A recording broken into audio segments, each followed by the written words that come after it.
Hello friends, welcome to golden career. आप लोग को पता है बैंक एग्जाम 2021 में जो होने वाले हैं उसके लिए हम क्वांट की क्लास दे रहे हैं। 12 दिन में पूरी की पूरी क्वांट का बेसिक्स आपका क्लियर कर देंगे। आपको सिर्फ करना है प्रैक्टिस। प्रैक्टिस के लिए बहुत सारी ई बुक्स भी हमने आपको प्रोवाइड की है, लेकिन उसके लिए आपको हमारी प्रीमियम मेंबरशिप लेनी होगी जो कि सिर्फ 99 रुपीज़ की है और लाइफ टाइम वैलिडिटी है, जिसमें आपको बहुत सारी ई बुक्स मिलती हैं। तो आज डे 4 है। डे 4 की क्लास हम स्टार्ट करेंगे। उससे पहले आपको बता दें कि प्रीमियम मेंबरशिप लेने के लिए वीडियो के डिस्क्रिप्शन बॉक्स में लिंक दिया हुआ है। क्लिक करके 99 की पेमेंट करिएगा और 24 आवर्स का वेट करिएगा, आपके पास ईमेल आ जाएगा। प्रीमियम मेंबरशिप लॉगिन मिलने के बाद आपको कुछ ऐसा लॉगिन मिलता है जहाँ पर आपको ये सारी ई बुक्स दिखती हैं, ढेर सारी। इन ई बुक्स को आप सॉल्व करिए। बुक सॉल्व करेंगे तो डेफिनेटली प्रैक्टिस ज़्यादा होगी, प्रैक्टिस ज़्यादा होगी तो आपका सिलेक्शन ईजिली होगा। इन ई बुक्स के अलावा प्रैक्टिस सेट्स भी मिलते हैं हिंदी और इंग्लिश में, और अदर पीडीएफ सेक्शन में आपको मिलता है current affairs and banking awareness की पीडीएफ।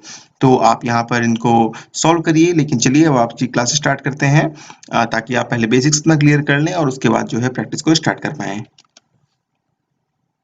आज का जो हमारा टॉपिक है परसेंटेज, इस पे हम वीडियो जो है वो देखेंगे। दूसरा चीज़ जो है इसमें परसेंटेज का कुछ पार्ट मैं कवर करूँगी, क्योंकि परसेंटेज जो है बहुत इंपॉर्टेंट टॉपिक हो जाता है। किस वजह से? क्योंकि जो सिंप्लीफिकेशन वाला जो टॉपिक है, सिंप्लीफिकेशन इससे आता है। सिंप्लीफिकेशन इस पे डिपेंड कर रहा है। हमारा डीआई जो है वो परसेंटेज पे डिपेंड करता है। हमारा प्रॉफिट एंड लॉस इस पे डिपेंड करता है। तो परसेंटेज जो है थोड़ा सा वाइड एक हमारे पास टॉपिक है, तो इसको जितना अच्छे से हम प्रैक्टिस करेंगे उतना हमारे लिए अच्छा होगा।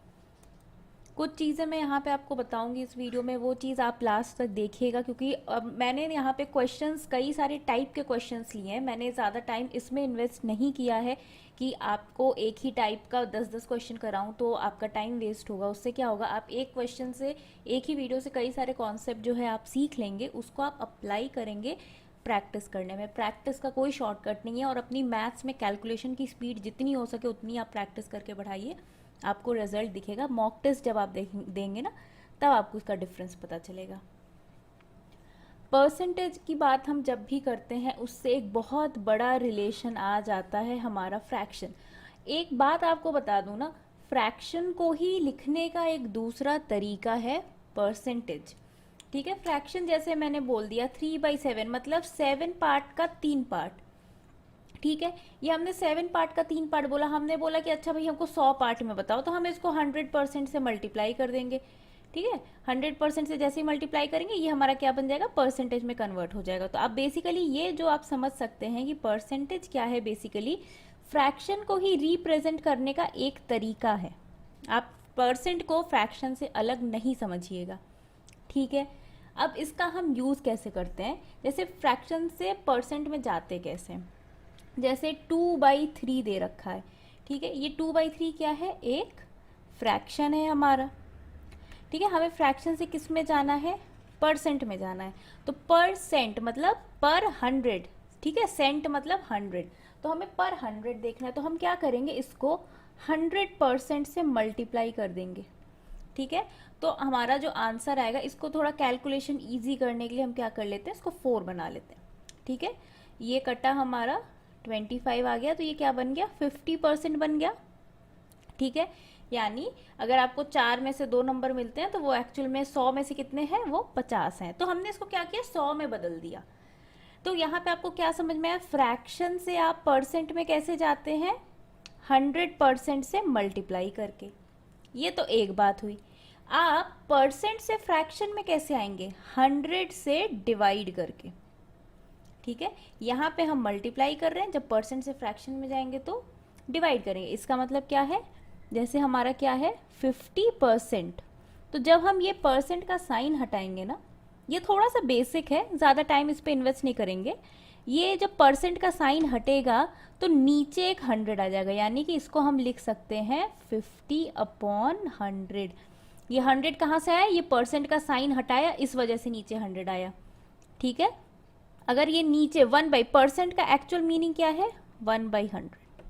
ठीक है, यहाँ पे भी अगर आपने देखा होगा, मैंने क्या किया था, 2/4 इंटू 100% लिखा था हमने। यहाँ पे सिर्फ 100 नहीं लिखा था, यहाँ पे 100% लिखा था। क्यों, क्योंकि इसका मतलब है 100/100।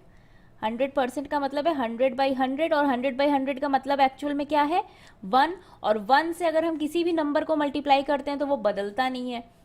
यानी उसका जो कोर वैल्यू है वो सेम रहा, लेकिन हमने उसको जो अपीयरेंस है वो दिखने में बदल गया, वो दिखने में 50% बदल गया, जबकि उसकी एक्चुअल वैल्यू 1/2 ही है, आधा ही है। 50% का मतलब भी आधा ही होता है।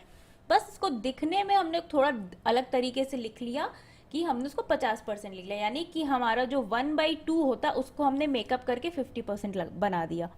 बेसिकली काम यही है, क्योंकि हम 1 से जब भी किसी नंबर को मल्टीप्लाई करते हैं वो बदलता नहीं है, कॉन्सेप्ट इतना ही है। तो हमने यहाँ पे इस वाले टाइम पे यहाँ पे हमने क्या क्या सीख लिया कि अगर हमारे पास कोई फ्रैक्शन दिया हुआ है तो अगर हम फ्रैक्शन को 100% से मल्टीप्लाई कर देंगे तो हमें आंसर अपना किस में मिलेगा, परसेंटेज में मिल जाएगा। ठीक है, अगर हमारा कोई भी परसेंटेज दिया है उसको हम क्या करेंगे, परसेंट में मान लीजिए कोई हमारा नंबर दिया हुआ है, उसको हम 100 से जब डिवाइड कर देंगे तो हमारा परसेंट का साइन हट जाएगा, तो हमारा जो आंसर आ जाएगा वो क्या आ जाएगा, फ्रैक्शन में आ जाएगा। तो अभी जैसा मैंने शुरुआत में ही क्लास के कहा था कि fraction and percent are inter representable, मतलब ये एक दूसरे को ही रिप्रेजेंट कर रहे हैं, ये आप यहाँ पे समझ लीजिए। ठीक है, अब आ जाता है परसेंट का ट्रिक। परसेंट का ट्रिक हम इसको इसलिए कह रहे हैं क्योंकि कई बार जब आप परसेंटेज के क्वेश्चंस देखेंगे एग्जाम में ना, वहाँ पे आपका यूज़ होगा कि 16/2/3%। जब इस तरह के परसेंट आने लगते हैं ना तब कैलकुलेशन में दिक्कत होती है। ठीक है, उस चीज़ का हम यूज़ करेंगे तब हमें पता चलेगा कि फ्रैक्शन जो है वो कितने ज़्यादा इम्पॉर्टेंट है। जैसे अगर आपके पास ये लिख दिया जाए कि 16/2/3% of 300, just for the sake of easiness हमने एक छोटा सा नंबर ले लिया है। अब आप पहले क्या करेंगे, पहले 16×3 = 48 प्लस 2, इसको कर दिया आपने 48/3% ऑफ 300। तो इसको फिर किया हमने क्या, 48 यहाँ पे है, इसको 3 से काट दिया, बचा 100, और ये नीचे का परसेंट हटाया, 48/100 इंटू 100, ये 100 घटा 100 घटा, तो हमारा आंसर क्या आ गया, 48। ठीक है, ये तो बहुत इजी क्वेश्चन था, इसको हमने कर लिया। अब हम क्या करेंगे, ये जो टेबल है वो यूज़ करेंगे। ठीक है, अभी ये टेबल कैसे बना है अभी ये भी आपको समझा देंगे, जस्ट फॉर एग्जाम्पल हम लोग देख लेते हैं। देखिए यहाँ पे अगर आप 16/2/3 देखेंगे तो ये 16/2/3 ये है, ये हमारा क्या होता है परसेंट में, फ्रैक्शन में ये होता है 1/6। तो हम क्या करेंगे, एक तो यहाँ पे मिस्टेक हो गई, +2 करना भूल गए। ठीक है, यहाँ आ जाएगा 50, तो आंसर हमारा निकल के आ जाएगा 50। ठीक है, अब देखिए ये 16/2/3 क्या है, फ्रैक्शन में है 1/6, तो ये पूरा इसको 16/2/3 को हम क्या लिख सकते हैं, 1/6 ऑफ की जगह इंटू 300, ये कट कर दिया, हमारा आंसर आ गया 50। एक लाइन का काम था। ठीक है, इसको दोबारा आप लोग देखिए।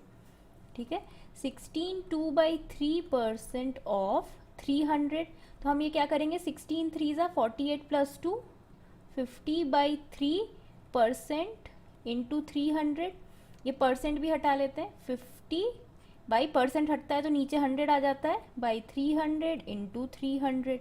ठीक है, आइए ये कट गया, हमारा आंसर क्या आ गया, 50। अब हम क्या करेंगे, यहाँ पे इसी को यूज़ करेंगे। ठीक है, इसकी जगह हम लिखेंगे, जैसे यही सेम क्वेश्चन है, इसको हम लिखेंगे 1/6 इंटू 300। हमें पता है कि 16/2/3 क्या होता है, 1/6 होता है। अब ये जो टेबल आपके सामने है ना, आप या तो स्क्रीनशॉट ले लो या आपको इसकी पीडीएफ भी प्रोवाइड कर दी जाएगी, आप कमेंट में बताना आपको इसकी पीडीएफ चाहिए या नहीं, या फिर अगर आप ये खुद अपना हाथ से लिख के बना सकते हैं तो आप बना लीजिए, उतनी ही ज़्यादा आपकी प्रैक्टिस होती रहेगी। ठीक है, तो अब इसको हमने लिख लिया 1/6, ये कटा, ये आ गया 50, हमारा एक लाइन में ये आंसर सॉल्व होगा। अब यहाँ पे हमने 300 लिया था तो ये हमारे लिए थोड़ा आसान पड़ गया, ये वाला कैलकुलेशन भी इतना डिफिकल्ट नहीं पड़ा। इसकी जगह कोई और नंबर होता, बड़ा नंबर होता, तब हमें इसकी वैल्यू समझ में आती। ठीक है, इस वजह से ये टेबल जो है फ्रैक्शंस की वैल्यू, यानी 1/2 1/3 ऐसे करते करते 1/20 तक आप याद कर लीजिए। जैसे आप 1 से लेकर 20 तक स्क्वायर्स और क्यूब्स याद करते हैं ना, उसी तरह आपको ये इक्विवेलेंट फ्रैक्शन जो है वो भी आपको याद कर लेना है। ठीक है, उसकी डेसिमल वैल्यू भी दी हुई है, वो भी आपको याद कर लेना है। ऑल्दो इसकी आपको ज़रूरत नहीं है, बट हम देख लेते हैं हम आते क्या कैसे हैं। जैसे हम 1/6 को ही फॉर एग्जांपल ले लें, 1/6 ये क्या है, अभी फ्रैक्शन है। अभी हमने बताया था कि फ्रैक्शन से हम लोग परसेंट में कैसे जाते हैं, 100% से मल्टीप्लाई करके। मल्टीप्लाई कर दिया, ये क्या बन गया, ये बन गया 100/6%, ठीक है, परसेंट का साइन तो यहाँ है ही।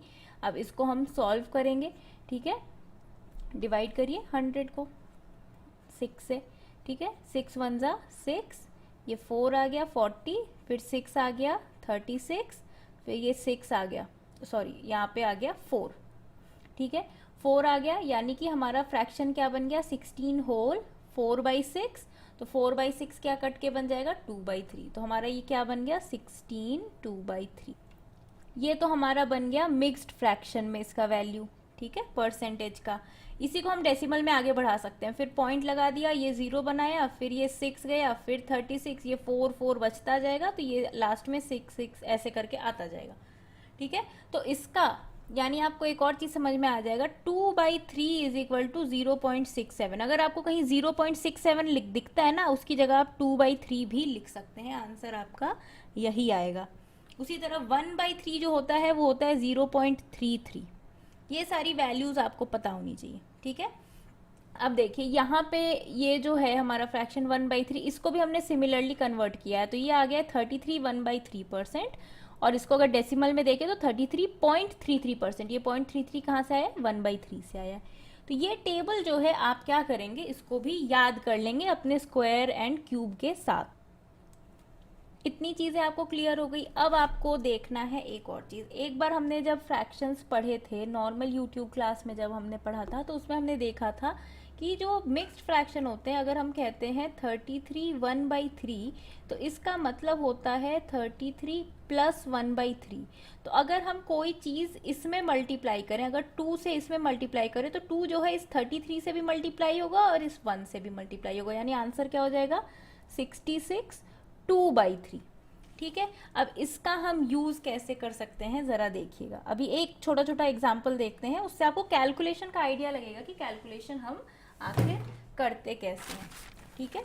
देखिए पहला क्वेश्चन अगर हम देख लें, 45 5/11% इक्वल्स टू वॉट। अगर हम इसको कहते हैं ये फ्रैक्शन में इसकी वैल्यू क्या हो जाएगी, ठीक है, फ्रैक्शन में इसकी वैल्यू क्या हो जाएगी ये बताइए। अब इसका कैलकुलेशन इसको कैसे करते हैं, कैलकुलेशन में तो फ्रैक्शन में आ जाएगा, तो कैलकुलेशन करने में अपन को क्या, अपन को सब आता है, तो हम क्या करेंगे पहले फ्रैक्शन में कैसे कन्वर्ट करेंगे ये देखेंगे।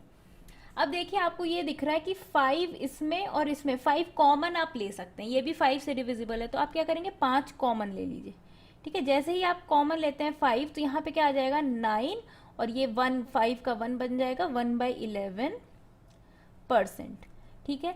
अब आप देखिए इस टेबल में आपको कहीं 9 1/11 दिख रहा है क्या,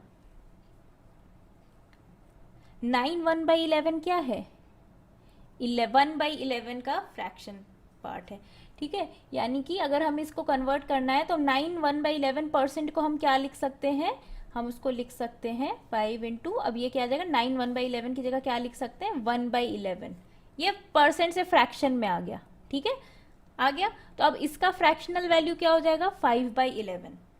तो अगर मान लीजिए मैंने यहाँ पे दिया होता 45 5/11% ऑफ 121, तो ठीक है, आप क्या करते 5 कॉमन लेते, आपका ये फ्रैक्शन में क्या आ जाता 5/11, तो 5/11 इंटू 121 लिख देते, ये कट्टा 11 और आंसर आ गया हमारा 55। तो इस तरह से आप फ्रैक्शंस का यूज़ कर सकते हैं, फ्रैक्शन टू परसेंट का जो नॉलेज है उसका यूज़ करके आप क्वेश्चंस बना सकते हैं, ठीक है। ऐसे ही आप इसके मल्टीपल्स भी यूज़ कर सकते हैं। जैसे अगर एक एग्जाम्पल देखें हम, 1/6 की देखिए वैल्यू हमने क्या बताई थी परसेंटेज में, 16 2/3%, ठीक है। अब मैं आपसे पूछूं 1/12 की वैल्यू क्या होगी, तो 1/12 क्या है, इसका आधा है ना, यानी इसका 1/2 है, तो हम इधर भी 1/2 से मल्टीप्लाई कर देते हैं, 1/2 इंटू 16 2/3, तो ये 1/2 16 से भी मल्टीप्लाई होगा, 2/3 से भी मल्टीप्लाई होगा, तो ये कट के क्या आ जाएगा 16 8 आ जाएगा, और 2/3 1/2 से मल्टीप्लाई होकर क्या हो जाएगा 1/3। तो ज़रा देखिए 1/12 में क्या है, तो ये 8.33% जो है उसको 8.1/8 होल 1/3% भी कह सकते हैं। अभी हमने बताया था 1/3 जो होता है वो 0.33 होता है, ठीक है। तो 8 1/3 आ गया ना। तो इस तरह से आप एक नंबर से दूसरे नंबर का मल्टीपल भी निकाल सकते हैं, ठीक है। सिमिलरली देखिए जैसे 1/7 का क्या है, देखिए 1/7 इक्वल्स टू दिया है 14, 2/7%। अब अगर हमें 1/14 निकालना है तो हम क्या करेंगे, 1/14 निकालने के लिए क्या करेंगे, इसको 1/2 से मल्टीप्लाई कर देंगे। तो 14 का आधा 7 और ये 2 कट जाएगा, 1/7। ज़रा देखिए ये सेम आंसर आ रहा है कि नहीं।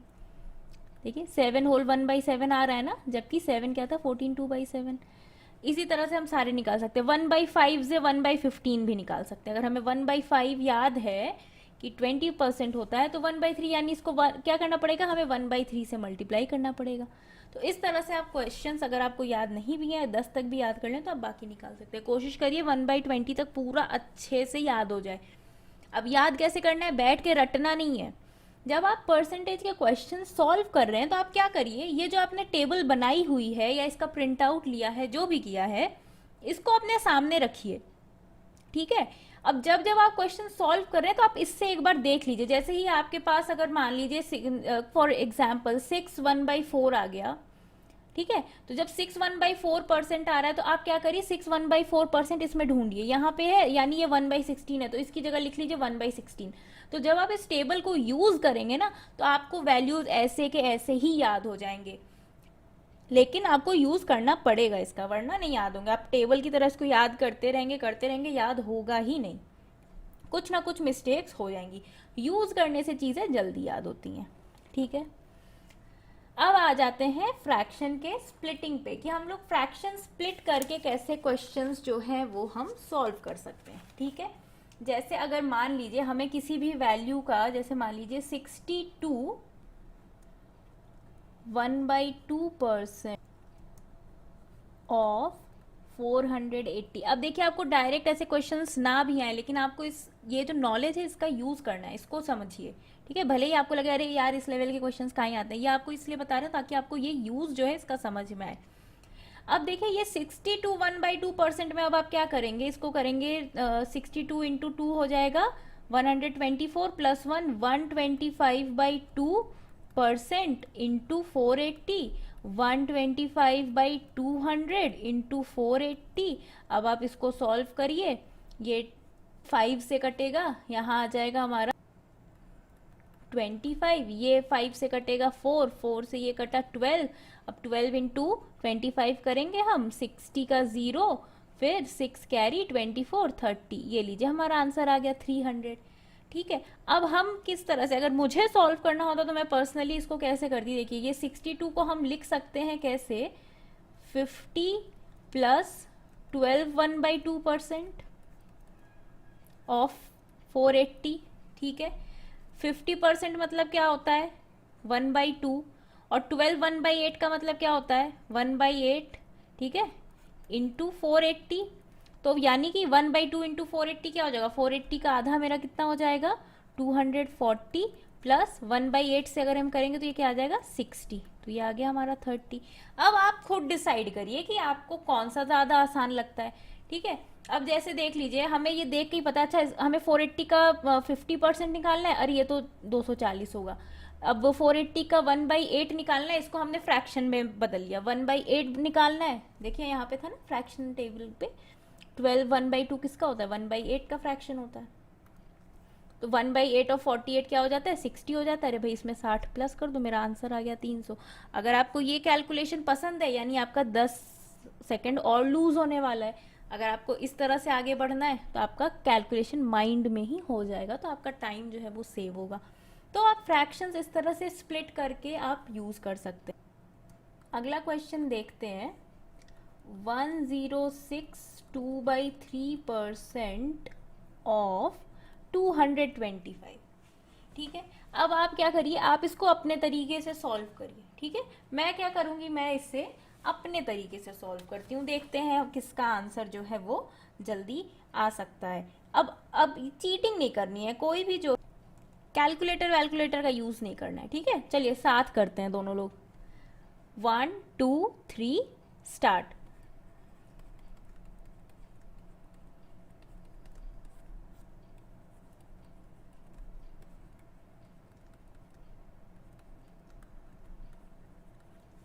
बस देखिए मेरा आंसर आ गया। अब यहाँ पे देखिए, अब मैंने यहाँ पे किया है इसलिए मैंने ये स्टेप लिखा है, लेकिन जब मैं एग्जाम में करूँगी I definitely not right this step, हम ये स्टेप स्किप करेंगे। हम ये चीज़ देख के ही समझ सकते हैं कि ये कैसे हो जाता है। अब बताइए, ये हमने सिर्फ ये जो एक स्टेप लिखी है इससे हमें कितना ज़्यादा फायदा हो गया। किसी भी चीज़ का 100% क्या होता है, 1 होता है, मतलब इंटू 1 होता है। हमने 100% मतलब फुल, तो 225 का 100% क्या होगा, 225। तो हमने यहाँ पे 225 लिख लिया। अब प्लस है यहाँ पे, प्लस में अब हमने यहाँ पे क्या किया है, देखिए ये जो 6/2/3 होता है ये फ्रैक्शन में होता है 1/15। तो हमने क्या किया, 1/15 इंटू 225 किया।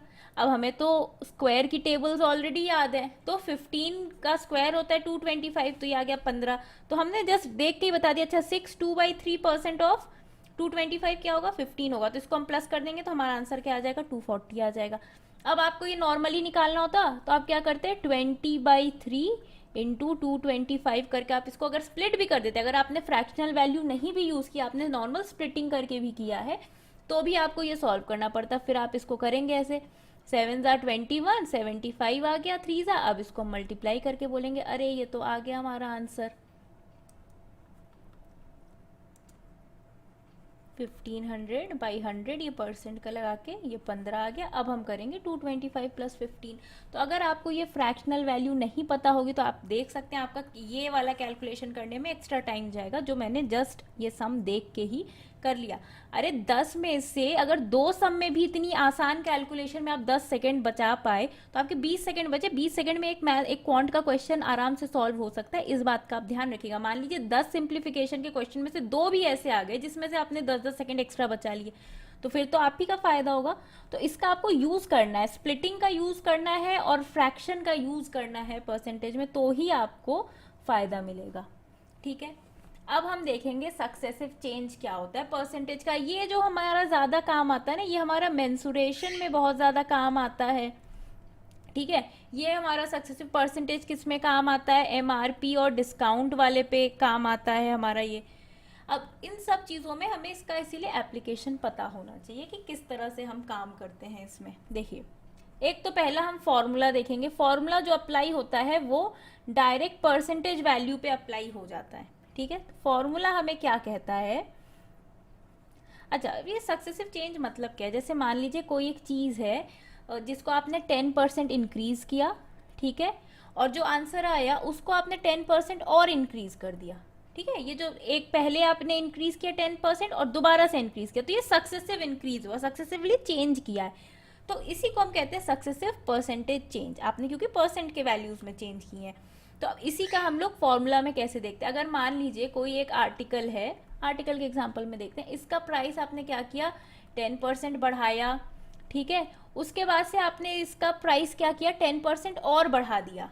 तो जो अब जाके जो इसका प्राइस बना वो एक्चुअल में पहले वाले प्राइस का कितना परसेंट होगा, उसमें कितना चेंज होगा। अगर हमने पूछा कि इसमें कितना चेंज होगा, ठीक है, कि कितना परसेंट चेंज हो रहा है तो प्राइस में, तो चेंज हम कैसे निकालेंगे, ये 10 जो भी परसेंट है, ठीक है, 10% प्लस 10% ये दूसरा वाला, फिर प्लस इन दोनों का प्रोडक्ट, यानी कि 10 × 10% अपॉन 100। ये काम किया हमने। तो ये 10 + 10 क्या आ जाएगा, 20 प्लस, अब यहाँ पे क्या हो जाएगा, ये 0 कटा, 1% और ऐड हो जाएगा, यानी कि कितना आ गया, 21%। तो ये जो आपने इस तरह से आप देख के कहेंगे अरे ये तो 10% का चेंज हो रहा है, लेकिन ये सॉरी 20% का, यहाँ पे 10 यहाँ पे 10, एक्चुअली 20 नहीं हो रहा है क्योंकि यहाँ पे बढ़े वाले प्राइस पे भी तो 10% बढ़ गया ना, तो वो भी 1% चेंज यहाँ पे आपको दिख रहा है। इसीलिए यहाँ पे नेट चेंज जो है, एक्चुअल चेंज जो है वो 21% का है। ठीक है, तो इसमें क्या होता है, आपके 2-3 फॉर्मूले बनते हैं, वो आपको देखने पड़ेंगे। ठीक है, जैसे यहाँ पे इंक्रीज हो रहा है, दोनों चेंज, यहाँ पे हम 2 चेंजेस की बात कर रहे हैं। ठीक है, 2 चेंजेस हो रहे हैं सक्सेसिवली। पहला तो दोनों इंक्रीज कर रहे हैं, पहला क्या हो रहा है, +X% बढ़ रहा है और फिर दोबारा हमने क्या किया, +Y% बढ़ा दिया। तो इसका फॉर्मूला क्या बन जाएगा, X + Y + XY/100। ठीक है, ये वाला सिर्फ परसेंटेज पे लगाना है, ये वाला फ्रैक्शनल वैल्यू पे नहीं लगा देना फॉर्मूला। ठीक है, फिर क्या हो सकता है कि x% ये डिक्रीज हो रहा है और ये जो है y% इंक्रीज हो रहा है, यानी एक चीज़ डिक्रीज हो रही है, एक चीज़ इंक्रीज हो रही है। तो जो डिक्रीज हो रही है वो नेगेटिव ही रहेगी, जो इंक्रीज हो रही है वो पॉजिटिव रहेगी, और पॉजिटिव नेगेटिव मल्टीप्लाई हो गए हमेशा क्या आएगा, नेगेटिव आ जाएगा। फॉर्मूला सेम है, बस हमने इस साइन का यूज़ किया है बस। फिर दूसरा क्या हो सकता है, दोनों डिक्रीज करें, ठीक है, तो -x और ये -y, दोनों के दोनों परसेंटेज, जो दो चेंजेस हम कर रहे हैं दोनों डिक्रीज कर रहे हैं, तो -x -y%, फिर माइनस इंटू माइनस क्या हो जाएगा, प्लस, तो +xy/100, ठीक है। तो इस तरह से आप ये तीन फॉर्मूले जो है वो आप लगा सकते हैं जहां पे हमारा परसेंटेज में दिया हो। कैसे परसेंटेज, 20% दे दिया, 30% दे दिया, यहाँ पे होल नंबर्स का यूज हो रहा है, वैसे परसेंटेज दे दिया। जब आपको दे देगा 16 2/3% इंक्रीज किया, उसके बाद क्या किया, उसके बाद किया 7 1/7%, ये दो सक्सेसिव चेंजेस ऐसे कर दिए, तब आप जब नेट चेंज निकालोगे तब आपको दिक्कत होगी इस वाले फॉर्मूले से। जब इस तरह के परसेंटेज आ जाएंगे कैलकुलेशन में, तो इसको हम क्या करेंगे, फ्रैक्शनल वे में करेंगे। तो वो फ्रैक्शनल वे देख लेते हैं कि फ्रैक्शनल वे में कैसे करते हैं। एग्जाम्पल के लिए मान लेते हैं जैसे चेंज इन एरिया हमें देखना है, ठीक है। एरिया का फॉर्मूला क्या होता है, रेक्टेंगल का लेंथ इनटू ब्रेथ होता है ना। अब यहाँ पे देखिए आपसे क्या कह रहा है कि 16 2/3 इंक्रीज हुआ लेंथ, ठीक है, और जो ब्रेथ है वो इतना डिक्रीज हुआ, ठीक है। अब इसका हम यूज़ कैसे करेंगे, देखिए 16 2/3 को सबसे पहले हम क्या करेंगे, फ्रैक्शन में लिखेंगे। ये क्या हो जाता है, 1/6, ठीक है। और ये 7 1/7 क्या हो जाता है, 1/14। ये इंक्रीज हुआ, ये डिक्रीज हुआ। अच्छा, अब इसका यूज़ कैसे करेंगे, मान लीजिए पहले जो लेंथ था वो कितना था, 6 था। फिर ये जो ऊपर अभी न्यूमरेटर है ना, ये परसेंटेज इंक्रीज में दिया है, यानी ये न्यूमरेटर क्या बता रहा है, ये इंक्रीज का बता रहा है। तो अगर पहले 6 था, अभी एक जो है वो बढ़ गया है, तो अभी कितना हो जाएगा, लेंथ 7 हो जाएगा, ठीक है। इतना समझ में आया। अब देखिए ब्रेथ की बात कर लेते हैं। ब्रेथ पहले जो डिनोमिनेटर है वो पहले था, डिनोमिनेटर कितना था पहले, 14 था। अब वो क्या हुआ, एक घट गया, ये जो न्यूमरेटर है वो घट जाता है, ठीक है। यानी कि इसमें हमने डिक्रीज बोला है तो हमें क्या करना पड़ेगा, घटाना पड़ेगा, यानी कि अब कितना हो गया, ये 13 हो गया। अब हम क्या करेंगे, एरिया क्या होता है, इनका प्रोडक्ट होता है, तो हम इनका प्रोडक्ट निकाल देंगे। 16 इंटू 14, सॉरी 16 नहीं, 6 इंटू 14 क्या हो जाए, 84, ये था पहले, ठीक है। अब यहाँ पे क्या है, 7 इंटू 13, ये क्या हो जाएगा, मल्टीप्लाई होके 91। तो पहले 84 था, अब 91 है ये, ठीक है। यानी ये क्या हो गया, एरिया, चेंज इन एरिया कितना हो जाएगा, माइनस करेंगे इसको, तो अब बेसिकली ये बड़ा नंबर माइनस हो रहा है, तो आंसर हमारा नेगेटिव में आ जाएगा। तो 11 में से 4 गया, बचा 7। तो ये -7 का चेंज आ रहा है, ठीक है। ये -7 का चेंज किस पे आ रहा है, 84 पे आ रहा है, यानी कि हमारा चेंज कितना आ रहा है, 7 -7/84। ये कैंसल आउट होके आ जाएगा कितना, 1/12। ये 1/12 आ गया, यानी 1/12 का डिक्रीज हो रहा है। डिक्रीज क्यों, हमें इस नेगेटिव साइन से पता चल जा रहा है कि डिक्रीज हो रहा है। 1/12 है वो फ्रैक्शन में कितना हो जाता है, फ्रैक्शन में अगर, सॉरी फ्रैक्शन में तो 1/12 है, परसेंटेज में कितना हो जाएगा, ये परसेंटेज में 1/12 हो जाता है 8 1/3%। तो हम डायरेक्ट 1/12 देख के बता देंगे कि ये 8/8 1/3% डिक्रीज हो रहा है एरिया में। अच्छा, हमने एरिया की ही बात की थी ना, इसीलिए जो डिफरेंस निकाला है वो इनिशियल एरिया, हमेशा डिनोमिनेटर में जो होता है ना वो इनिशियल वाला होता है, जो पहले वाला होता है, जहाँ से शुरुआत हुई होती है वो वाला नंबर हमेशा डिनोमिनेटर में होता है। तो चेंज अपॉन डिनोमिनेटर में क्या आ जाएगा, इसका पहले जो इतना एरिया था 84 था हमारा इस कैलकुलेशन से। तो इस तरह का कॉन्सेप्ट आप लगा लगा के इसको यूज़ करेंगे। नहीं समझ में आया, वीडियो को थोड़ा सा बैक ले जाइए और उसको आप दोबारा से कोशिश करिए समझने का। जब भी हम कहते हैं कि 1/6 का चेंज हुआ है, 1/6 मतलब चेंज क्या हुआ है, जैसे हम कहते हैं इंक्रीज की बात कर रहे हैं, यानी जो डिनोमिनेटर है ये इसकी इनिशियल वैल्यू हो जाएगी, यानी 6 तो था, ठीक है, उसमें 1 का इंक्रीज हो गया। ये जो अगर मान लीजिए इसकी जगह मान लीजिए 1 ना होके 5/6 का इंक्रीज हम कहते, दूसरा नंबर ले लिया जस्ट एग्जाम्पल के लिए, 5/6 का इंक्रीज हो रहा है, तो ये 6 तो पहले था ही, अब उसमें 5 का और इंक्रीज हो रहा है, तो अगर पहले 6 था तो अब कितना हो जाएगा, 6+5 यानी कि 11। यही वाला कॉन्सेप्ट हमने यूज करके ये सारे क्वेश्चंस किए हैं। ठीक है, तो सक्सेसिव चेंज वाला जो होता है, आप उसमें जो परसेंट वाला पार्ट होता है उसमें तो आप फॉर्मूला लगा सकते हैं। ठीक है, लेकिन दिक्कत तब आती है जब हमारे ऐसे वाले फ्रैक्शनल नंबर्स होते हैं, तो उसमें आपको ये वाला कॉन्सेप्ट जो है वो यूज करना होता है। यही वाला जो आपका एरिया वॉल्यूम वगैरह होता है ना, उसमें भी आप ये चीज चेंज कर सकते हैं। जैसे मान लीजिए कि एक कोई हमारा स्फीयर है, ठीक है, स्फीयर या फिर मान लीजिए सिलेंडर है।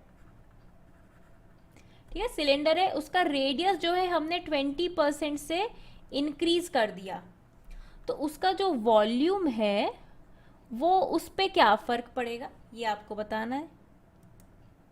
हाइट जो है इसकी, हाइट सेम है, हाइट में हमने कोई चेंज नहीं किया है।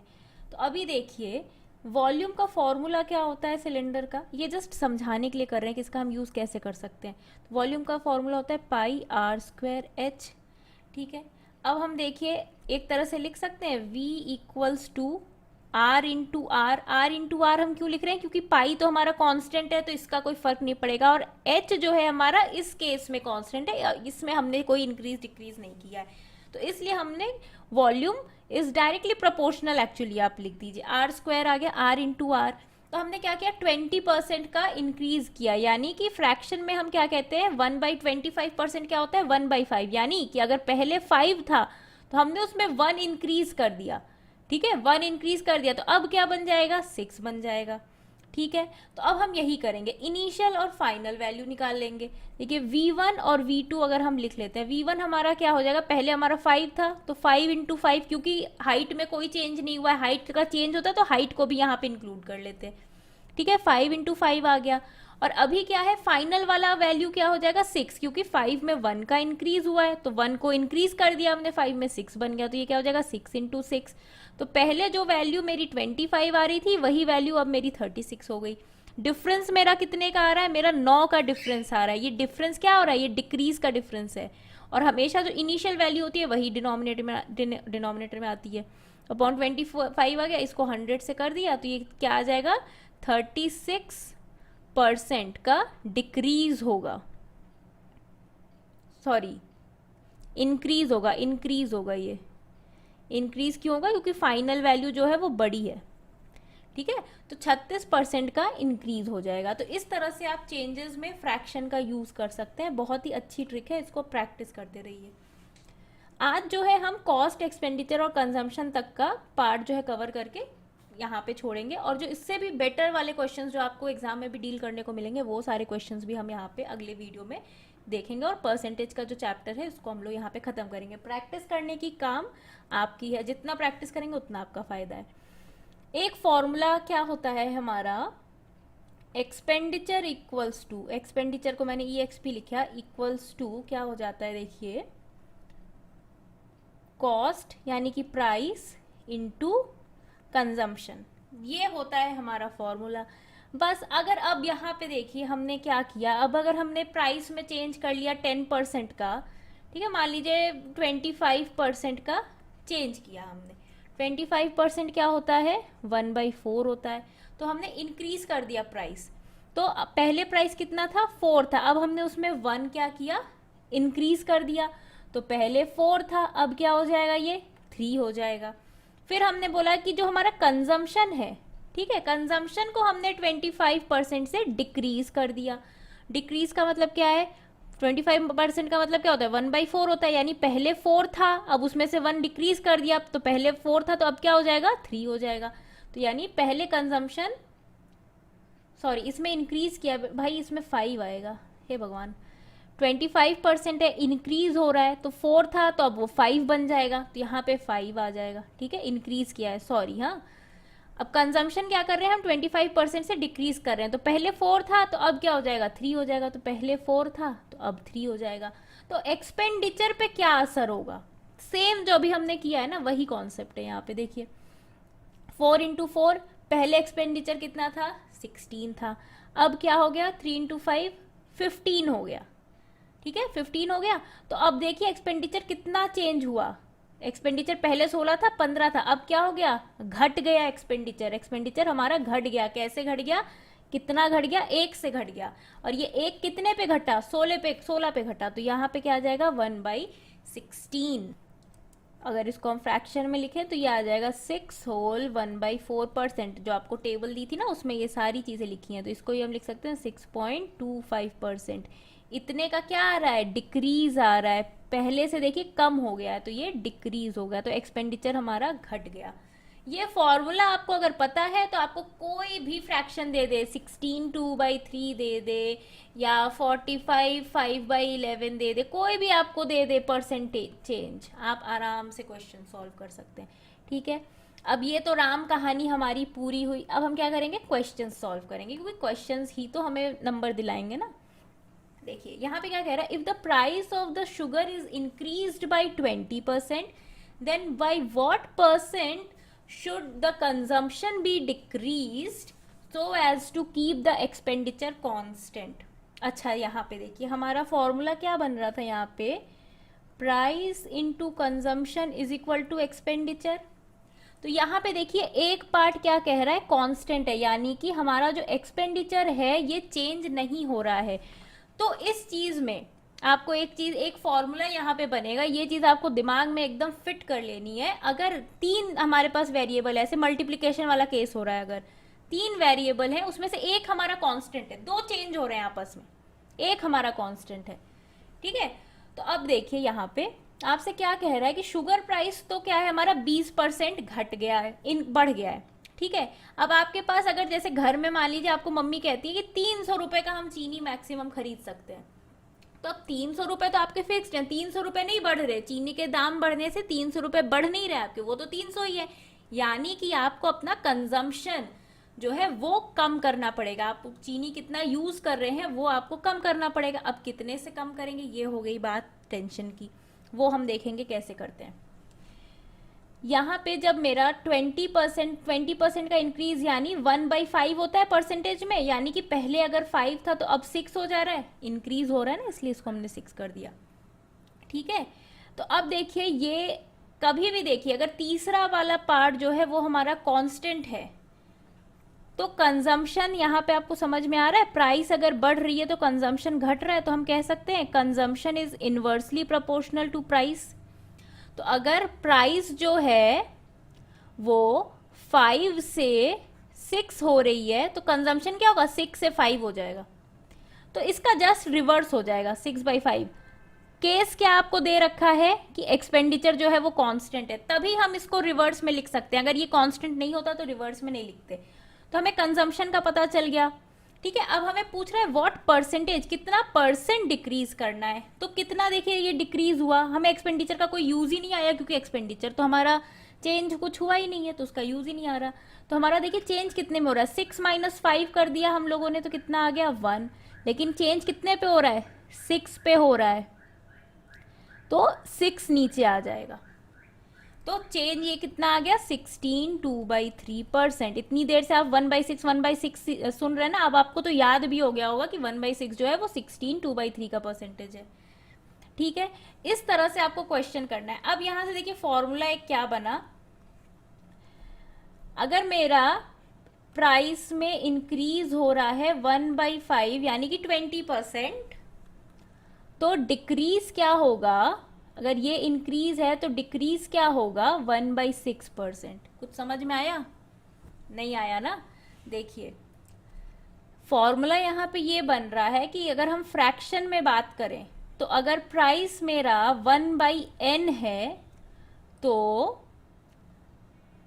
1/n से इंक्रीज हो रहा है, तो डिक्रीज पता है किससे होगा, 1/n+1 से। ठीक है, अब इसका मतलब क्या है आपको यहाँ पे ये समझना है कि जब इंक्रीज होता है, इंक्रीज मतलब क्या, डिनोमिनेटर छोटा होना चाहिए तभी ना नंबर बड़ा होता है, और डिक्रीज मतलब क्या, डिनोमिनेटर क्या होता है, बड़ा होना चाहिए। इसलिए यहाँ पे देखिए हमने डिनोमिनेटर को बड़ा कर दिया, इसमें नंबर एक ऐड कर दिया है। वो नंबर कौन सा है? वो नंबर है ये न्यूमरेटर। इसके न्यूमरेटर में जो रहेगा वही इसमें ऐड हो जाएगा। जैसे मान लीजिए यहाँ पे हमने 20% ना यूज किया होता, अगर हमने यहाँ पे फॉर एग्जाम्पल 30% लिख दिया होता कि शुगर का प्राइस 30% इंक्रीज हो रहा है, तो कंजम्पशन कितना डिक्रीज करें कि एक्सपेंडिचर सेम रहे? तो हम क्या करेंगे, 30% को फ्रैक्शन में लिखेंगे, तो ये क्या हो जाएगा, 3/10 इंक्रीज हो रहा है। ठीक है, तो कंजम्पशन में डिक्रीज कितना हो जाएगा, 3 जो है वो 3 तो हम सेम लिखेंगे। ठीक है, अब कंजम्पशन क्या हो रहा है मेरा, डिक्रीज हो रहा है ना, तो डिक्रीज हो रहा है तो हमें डिनोमिनेटर को क्या करना है, बढ़ाना पड़ेगा। डिनोमिनेटर बड़ा रहेगा तभी तो नंबर छोटा होगा। तो ये न्यूमरेटर जो है इसमें प्लस कर देंगे, यानी 10 + 3 कर देंगे, तो ये आ जाएगा मेरा 3/13। ठीक है, अब 3/13 को हम सॉल्व कैसे करें? 1/13 की वैल्यू क्या होती है, 7, 9/13। इसी को हम 3 से मल्टीप्लाई कर देंगे तो हमारा आंसर आ जाएगा 1/13%। ठीक है, ये आपको इतनी जल्दी कैलकुलेशन बताइए, हमने कुछ यहाँ पे लिखा नहीं, बस नंबर चेंज हो गया। हमने यहाँ पे 1 पहले प्लस करे थे, 1 माइनस कर दिया, वही काम किया है पूरा। इसी तरह से क्वेश्चन सॉल्व हो गया है। ठीक है, अब यहाँ पे एक और क्वेश्चन देख लेते हैं। चलिए अभी जो हमने 30% वाला करा दिया था ना, ये वही है। यहाँ पे चलिए इंक्रीज्ड की जगह हम क्या लिख लेते हैं, डिक्रीज्ड। ठीक है, और यहाँ पे डिक्रीज्ड की जगह क्या लिख लेते हैं, इंक्रीज्ड। अब देखिए यहाँ पे आपको क्या कह रहा है, if the price of sugar is decreased by 30%। अब शुगर का प्राइस क्या कर दिया, डिक्रीज कर दिया है। ठीक है, प्राइस जो है वो घट गया है, यानी 30% से 30% यानी 10/3 हो जाएगा। ठीक है, then by what percent should the consumption be increase. तो कंजम्पशन कितना बढ़ाना चाहिए? अब देखिए हमें क्या बोला है, कंजम्पशन हमें क्या करना है, बढ़ाना है। बढ़ाना है इसका मतलब क्या करना है, हमें डिनोमिनेटर को घटाना पड़ेगा। तो डिनोमिनेटर हम घटा देते हैं। चलिए भाई, अगर हमें कंजम्पशन इंक्रीज करना है, 3 का 3 तो सेम रहेगा, फिर ये 3 क्या करेंगे, 10 में से माइनस कर देंगे, 7 आ गया मेरा, यानी 3/7 हमारा आंसर आ गया। अब इसको परसेंटेज में कैसे लिखेंगे, इसको हम लिख सकते हैं 3 × 1/7। 1/7 क्या होता है परसेंटेज में, तो ये हो जाएगा 3 × 14, 2/7%। मल्टीप्लाई कर दिया इसको तो हमारा आंसर क्या हो जाएगा, 42, 6/7%। ये आ गया हमारा आंसर। इस तरह से देखिए इतनी जल्दी क्वेश्चन सॉल्व हो जाते हैं इस तरह के। तो इसमें कितना कम टाइम लगता है, फालतू के टाइम इधर उधर वेस्ट करेंगे ना तो एक क्वेश्चन हमारा कम सॉल्व होगा। अब यहाँ पे देखिए थोड़ा सा चेंज हो रहा है, if the price of sugar is increased by 30% then by what percent should the consumption be decreased. Consumption कितना डिक्रीज करें कि एक्सपेंडिचर भी 10% से घट जाए। अभी तक हमने जितने भी क्वेश्चन सॉल्व किए थे उसमें एक्सपेंडिचर को तो कांस्टेंट मान लिया था, लेकिन यहाँ पे एक्सपेंडिचर क्या हो रहा है, ये भी घट रहा है। तो इस बात का आपको ध्यान रखना है, और सेम जिस तरह से कर रहे थे उसी तरीके से करेंगे। ये price into consumption is equal to क्या हो जा रहा है, एक्सपेंडिचर आ जा रहा है। अब देखिए ये क्या हो रहा है, 30% का इंक्रीज हो रहा है। 30% यानी 3/10। तो पहले अगर ये 10 था तो अब इसका कंजम्पशन कितना हो गया, 13 हो गया। ठीक है, कंजम्पशन बढ़ गया ना, sorry price price price price जो है अगर पहले 10 था, अब उसमें 3 का इंक्रीज हो गया तो अब 13 हो गया प्राइस। ये प्राइस की हम बात कर रहे हैं। ठीक है, इनटू कंजम्पशन के बारे में देखिए हमें कुछ नहीं मालूम है, तो कंजम्पशन हम x लिख लेंगे। पहले x था, अब कंजम्पशन क्या हो जाएगा, y हो जाएगा। ठीक है, इक्वल्स टू डालते हैं। अब देखिए यहाँ पे एक्सपेंडिचर के क्या साथ क्या हो रहा है, 10% का डिक्रीज हो रहा है, या 10% यानी 1/10। तो पहले अगर 10 था तो अभी डिक्रीज हो गया, डिक्रीज होके क्या हो जाएगा, ये 9 हो जाएगा। 10 में से 1 को न्यूमरेटर जो है वो माइनस कर दिया, तो पहले 10 था अब 9 हो गया। अब आपको कुछ नहीं करना है। ठीक है, अब आपको बस इसको ऐसे एक लाइन खींच के इसका फ्रैक्शन निकाल लेना है, यानी कि 10 × x upon 13 × y is equal to 10/9। Basically हमें पता है क्या करना था, क्रॉस मल्टीप्लिकेशन कर रहा था नंबर्स का। ये नंबर इधर मल्टीप्लाई हो जाएगा और ये नंबर इधर मल्टीप्लाई हो जाएगा। खैर अभी कर लेते हैं, x/y is equal to 10/9 into 13/10। ये 10 से 10 कट गया। ठीक है, अब हमारा x/y देखिए क्या आया है, x/y आ रहा है 13/9। लेकिन आपको देखिए एक बात, ये x क्या है मेरा, पहला कंजम्पशन ये। ठीक ठीक है, कंजम्पशन। अब इसको आप रेशियो की तरह मत समझिए, अब इसको आप मान लीजिए, क्योंकि हमें परसेंटेज निकालना है ना इस वजह से। तो पहले अगर 13 था, अब कितना है, 9 है, तो कितना डिक्रीज हुआ, पहले 13 कंज्यूम कर रहे थे, अब 9 कंज्यूम कर रहे हैं, तो कितने का डिक्रीज हुआ, 13 माइनस 9। इसको ना अलग रंग के पेन से लिखते हैं ताकि आप कंफ्यूज ना हो। देखिए, तो ये चेंज हमारा कितना हुआ कंजम्पशन का, 13 माइनस 9, ठीक है। अपॉन में नीचे हमेशा कौन होता है, जो इनिशियल वाला नंबर होता है, इनिशियल कौन था हमारा, x था, तो नीचे में आ जाएगा 13, परसेंटेज में निकालना है, इंटू 100 कर दिया, बस। तो यह आ जाएगा 4/13 इंटू 100%। तो अब अगर 100 ना भी लिखें हम, तो परसेंट में जो हमें कन्वर्ट करना आता ही है। तो 1/13 हमारा क्या हो गया था, 1/13 को हम कहते हैं 7, 1/3 नहीं, 1/13 7, 9/13। अब इसको हमें क्या निकालना है, 4/13 निकालना है, तो हम क्या करेंगे, इसको 4 से मल्टीप्लाई कर देंगे, ठीक है। अब ये देखिए, यहाँ पे दिक्कत हमें क्या होगी कि यहाँ पे 4 जो 9 था 36 आ जाता है, तो वो तो 13 से बड़ा हो जाएगा ना, तो इसलिए हम इसको सॉल्व करेंगे। तो ये हो जाएगा 30 10/13%, ये हो जाएगा हमारा आंसर, ठीक है। इस तरह से आप सॉल्व करेंगे। यहाँ पे देखिए, ये वाला x/y तो निकालना बहुत आसान है, इसमें कोई रॉकेट साइंस नहीं है। बस आपको यहाँ पे ध्यान ये रखना है कि आपको x में से y को माइनस करना है, ठीक है। 13 माइनस 9 किया और x को ही वापस नीचे रखना है। यहाँ पे देखिए 9 है नीचे डिनोमिनेटर में, ये बात ध्यान रखना आप, ये नहीं कि नीचे 9 ही रख दे, 9 तो बाद वाला है ना, तो बाद वाला नीचे नहीं रख सकते, इनिशियल वाला ही नीचे रखना है। तो ऊपर जो है इस केस में वो हमें नीचे रखना है। वैसे आप देख लेना, इनिशियल वाला ही आपको नीचे रखना है, ये थोड़ा ध्यान से करने वाली चीज़ है। अगला क्वेश्चन देख लेते हैं। देखिए, the price of sugar is increased by 20%, यानी कितना हो गया, ये 1/5 से इंक्रीज हुआ, यानी कि हमने क्या किया, प्राइस मेरा क्या था, पहले 5 था, अब 6 हो गया, क्योंकि ये 20% से इंक्रीज किया। And then by what quantity should the consumption be decreased so as to increase the expenditure. आपको देखिए, यहाँ पे परसेंटेज नहीं पूछ रहा है, यहाँ पे क्वांटिटी पूछ रहा है, ये बात ध्यान रखने का, कितने अमाउंट में कंजम्पशन को डिक्रीज करना पड़ेगा कि एक्सपेंडिचर जो है वो हमारा बढ़ जाए 5% से, ठीक है। तो कंजम्पशन में सेम तरीके से करेंगे, एक्सपेंडिचर हमें कितना बढ़ाना है, 5%। 5 मतलब क्या होता है, 1/20। तो अगर मतलब एक्सपेंडिचर क्या है, अभी 20 है, तो उसको कितना करना है, 21 करना है। अब हमें कंजम्पशन के बारे में कुछ नहीं पता, तो ये x/y कर लिया, ठीक है, x और y कर लिया। सेम कॉन्सेप्ट से करेंगे, इसको डिवाइड कर लेंगे इस तरह से, तो ये x/y क्या हो जाएगा, 20 × 6 अपॉन 5 × 21।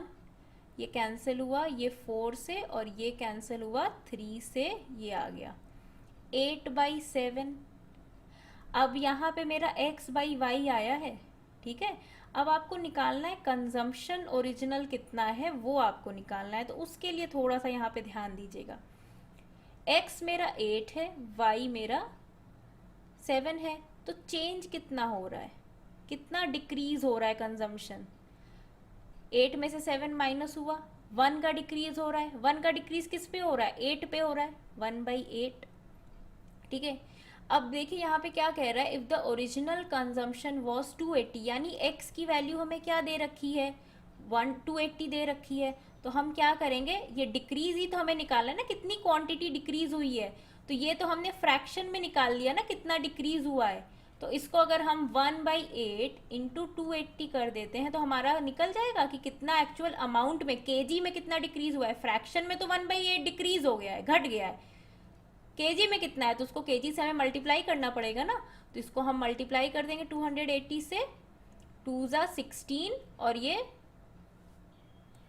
आ जाएगा 3 ज़ा 24, और 4 आया 45, तो ये आ जाएगा 35 केजी। तो कितना अमाउंट घट गया उसका, 35 किलो जो है वो घट गया है कंजम्पशन, ये याद रखना।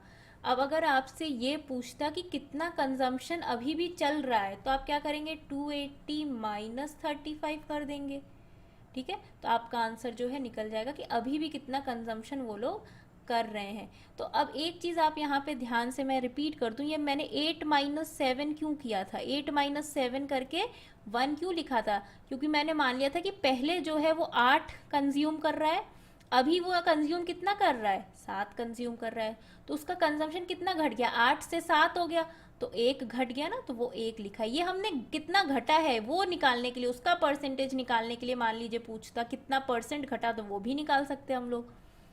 तो ये 1 ऊपर लिख लिया। हमेशा इनिशियल वाला किसके रिस्पेक्ट में, 8 से 7 बना है ना, तो 8 नीचे आ गया। तो अगर हम इसको परसेंटेज में लिखें तो ये हो जाएगा 12.5% जो है इसका कंजम्पशन घट गया है, लेकिन हमें परसेंटेज में नहीं निकालना था, हमें निकालना था केजी में कि हमें कितना अमाउंट से घटा है। तो उसके लिए आपको एक चीज़ यहाँ पे ध्यान देना है, जब तक ओरिजिनल वैल्यू नहीं दी होती या फिर ये ना दिया होता कि कितना घट गया, मान लीजिए क्वेश्चन, देखिए ये चीज़ याद रखिएगा, ठीक है, 1/8 डिक्रीज वाला, बाकी मैं स्क्रीन से डिलीट कर रही हूँ। देखिए अगर आपसे कहता कि ओरिजिनल कंजम्पशन इज 280 डिग्री, इसके बजाय आपको मान लीजिए ये डेटा ना दिया होता, ठीक है, ओरिजिनल कंजम्पशन नहीं दिया होता, आपसे बोलता decrease in consumption is 35 kg, find the original consumption. अभी आपको क्या बोला, ओरिजिनल दिया हुआ था, आपको डिक्रीज निकालना था, ठीक है। अब हमें क्या कह रहा है कि डिक्रीज दे दिया, ओरिजिनल निकालना है, तो आपका क्या आया था 1/8, जो ओरिजिनल वाला पार्ट है, एक्स क्या था 35 था ना, तो x की 35 है, 35 तो ये क्वेश्चन में ही दे रखा है, तो x इज इक्वल टू क्या हो जाएगा 35 इंटू 8 आ जाएगा, इसको मल्टीप्लाई कर लीजिए, 8 5 40 का 0, 4 कैरी, 24 प्लस 4 28, तो 180 kg हो जाता है ओरिजिनल कंजम्पशन। तो हमारा ये जो फ्रैक्शन निकल आया ना, उसी में क्वेश्चन हमारा हर तरह का सॉल्व हो गया। तो आप क्वेश्चन इस तरह के प्रैक्टिस करिएगा, देखिएगा आपको आता है या नहीं आता है। अगर कहीं पे भी डाउट है तो आप बेझिझक आप कमेंट करिए, आपको क्वेश्चन कोई नहीं आता है तो आप पिक्चर्स अपलोड करिए, आपको सोल्यूशन प्रोवाइड की जाएगी वीडियो के थ्रू या रिटन पिक आपको रिप्लाई करके, लेकिन आपके सारे डाउट्स क्लियर किए जाएंगे, आप इस बात के लिए एकदम निश्चिंत रहिए। वीडियो अच्छी लगे तो लाइक ज़रूर करिएगा, बटन ही तो एक दबाना है, इसमें कंजूसी मत करिए, ठीक है। आपके एग्जाम्स के लिए आपको ऑल द बेस्ट। परसेंटेज की दूसरी जो वीडियो है वो आएगी, पूरा देखिएगा, परसेंटेज में पूरा बैंक का एग्जाम ही बसा हुआ है, ये याद रखिएगा, क्वांट का पेपर, ठीक है। All the best.